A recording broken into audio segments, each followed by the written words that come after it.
Matt Canning, bodybuildingpro.com. I'm here with world's strongest pro bodybuilder, Stan Efferding. You know, a lot of people made that claim, but you actually went and proved it. Stan, you retired from bodybuilding, and I thought you retired at a time that you look better than ever, so I didn't really understand. Why'd you retire exactly when you were looking so good? Well, I was kind of deep into my 40s there, and I realized that if I was going to be great at one sport, I probably had to focus on that. So I focused on powerlifting. I felt like I was better and closer to the top at powerlifting than I ever would be in bodybuilding. And in powerlifting, I thought I could still gain strength in my 40s, whereas in bodybuilding, it was unlikely I was going to gain enough size, particularly in my legs, to be competitive with those guys at a top level. And so, you know, I was opted to focus on powerlifting, and it turned out to be a good decision for me as I put up my best numbers ever. You know, what I like about you, Stan, is that you're honest. You don't just make claims, but you've proven it consistently. And, you know, the claim about your legs, not every bodybuilder would want to admit that. But having said that, you said you're getting stronger, and you've already broken the 2,300-pound raw total. So what's up next for you as far as lifts? What do you expect yourself to achieve? Boy, it's hard to say, because that was kind of my final, what I thought would be my final meet. I've got an 18-month-old daughter at home. I got a son coming in February. I started late, but I'm catching up on all that. And so right now I'm really focused just kind of on staying in shape. I don't have a powerlifting meet in mind.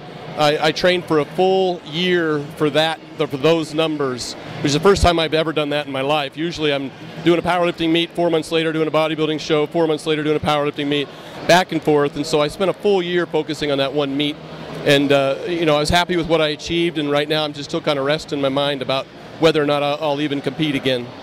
But you know, when you were bodybuilding, all that dehydration, you were doing both. And excelling in both, excelling obviously a bit more in powerlifting, but all that dehydration, did that take a toll on some of your powerlifting workouts? You know, I focused totally on bodybuilding during that last 8 weeks, and I focused totally on powerlifting for about the same amount of time, 8 to 10 weeks prior to a powerlifting meet. So it never affects, I'm not competing at an elite level at both at the same time. So it didn't really have any impact. I changed the training slightly, I changed my nutrition slightly, depending on which one I'm competing in. So I think it complements each other just because it keeps my brain fresh, it keeps me excited about the sport. A lot of it's about, you know, staying motivated, and I'm able to do that by switching back and forth. I never get tired of either one. Now, you know, Stan, we're here at Mark Bell's Power Booth, and I have to say I'm a big fan of his slingshots. I've tried, basically at this point I've tried them all, and I intend to keep using them. Now, you know, I never really asked you, but have you had any experience with a slingshot, and if so, can you tell us about that? Oh, absolutely. You know, Mark's been my coach since I came back into powerlifting, and he's helped me achieve, you know, the greatest numbers, higher totals than I'd ever previously even dreamed of. And part of it was utilizing the techniques and tools that I hadn't before utilized, chains and bands, and now the slingshot, which he designed and brought into the gym for me back in '09, because I was having really bad problems with tendonitis and my shoulders were sore. At my age, it's hard for me to recover as fast. So he wanted to find a way that my central nervous system could get overloaded, but my joints could not continue to get injured, or I wouldn't worsen my tendonitis. He created the slingshot, just kind of happened at home. He put it together, brought it in, a rudimentary beginner's model. I utilized it, and I went from having really bad tendonitis, I was getting treated for it twice a week, to just within 4 or 5 weeks later is when I benched that 606 in competition in 2009. And I didn't think I'd be able to bench. My tendonitis was so bad in my elbows I couldn't even bend my arm, and fortunately I don't have to wash any hair, so it wasn't a big deal. But it was that slingshot that helped me continue to overload, pain-free, and get to the meet. Now, you've been a successful guy, Stan, not just in bodybuilding world and in powerlifting, but outside of it, telecom business, now engineering business, an intelligent guy. So tell me, was part of the reason why you had a coach just because, and Mark said the environment helps a lot, just being able to have the confidence to know that you can, you know, spot that much weight and like, be in that environment. So was that a big part of the reason why you went with Mark? Oh, absolutely.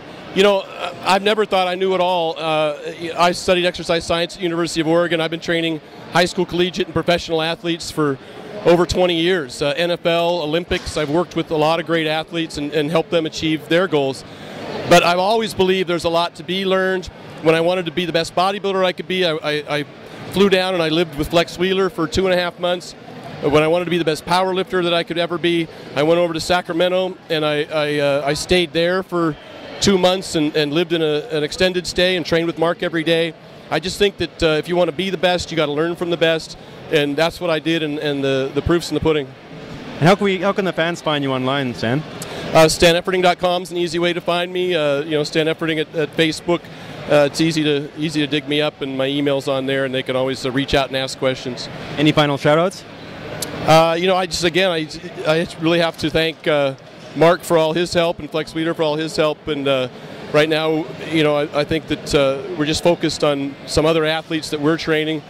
Brittany Pryor, a female powerlifter today, just deadlifted 523 pounds raw in this meet today, and we're really excited about her. So, and then of course Eric Spoda, who benched 722 last year, is going to shoot for a 730 or greater in November at Mark Bell's meet in Sacramento. We'll also take a little bit of time to plug Stan's, Mark's slingshot, because I love it, and Stan vouches for it. So obviously a lot of good things to say about it. I can also vouch for Stan's lips. He's a guy who always proves his claims. This is important. He's not just saying he's the strongest pro bodybuilder in the world. He actually proved it. We all saw it. This was a sanctioned meets. Not just hype, not just marketing. He proved it. Successful guy and lots of business elsewhere, and a big inspiration. Somebody who's really done it all. Stan, I just want to say, appreciate the interview. You're looking great. I still think from a bodybuilding point of view, you look great. But I guess your passion is also in powerlifting, so you got to go there as well. And outside, you have a life. And I didn't even know about another child on the way. So that's awesome. Like I say, maybe you did start late with that, but here it is. So all around well-rounded guy, and appreciate the interview. Stan, always a huge motivation for me. Appreciate it. Thank you very much. Thank you.